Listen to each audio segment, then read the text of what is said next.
Ok, les choses intéressantes commencent là. Parce que ça, c'est des marchés que je joue beaucoup. Je pense que ça va être la dernière vidéo. Après, les autres marchés là, si vous voyez un marché que vous ne connaissez pas, vous me demandez, je fais une vidéo et j'envoie ça. Ok? Donc, nous avons fini avec ça. L'handicap européen. Bon, ça, c'est l'handicap que on est tous habitués. Voilà, vous donnez 3 buts à Napoli et vous voulez qu'Inter gagne.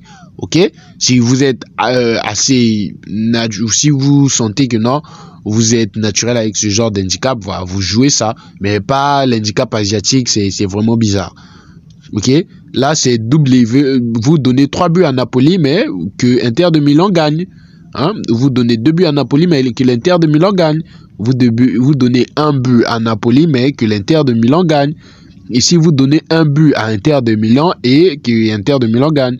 Vous donnez 2 buts à Inter de Milan et que l'Inter de Milan gagne. Voilà. Là, vous avez donné des buts à son adversaire. OK?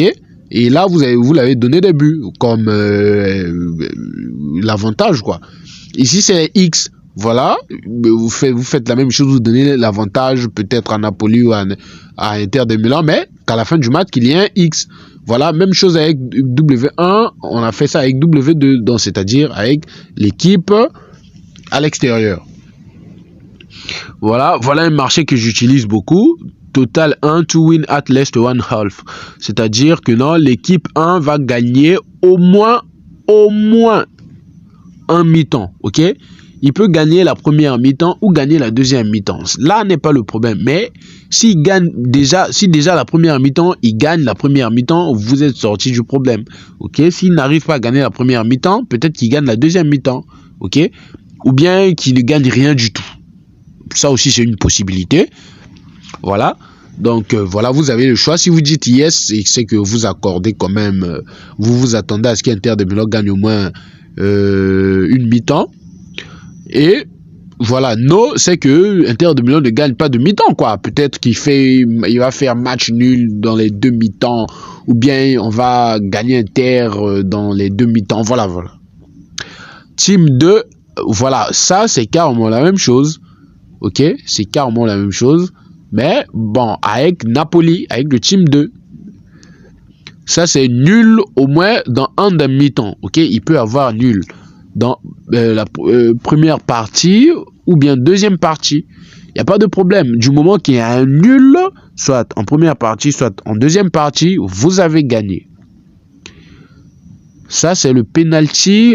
Qu'il y a un penalty dans le match. S'il y a un penalty dans ce match, vous avez gagné. S'il n'y a pas de penalty, vous avez perdu quand vous cliquez sur le yes. Quand vous cliquez sur le no, c'est que voilà quoi.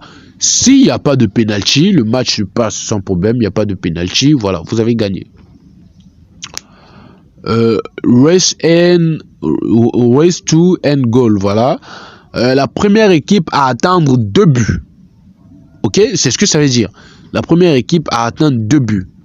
Et l'équipe 1, ici, l'équipe 2, ou bien aucune des deux équipes ne va atteindre 2 buts.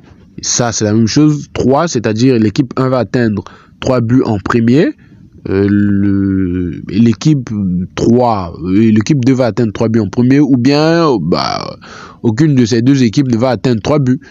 Ok, donc voilà. Je pense que je vais quand même m'arrêter là parce que vous voyez, il y a beaucoup de choses à expliquer. Après, il y a encore la première mi-temps. Bon, je m'arrête ici. J'explique un peu la première mi-temps et la deuxième mi-temps.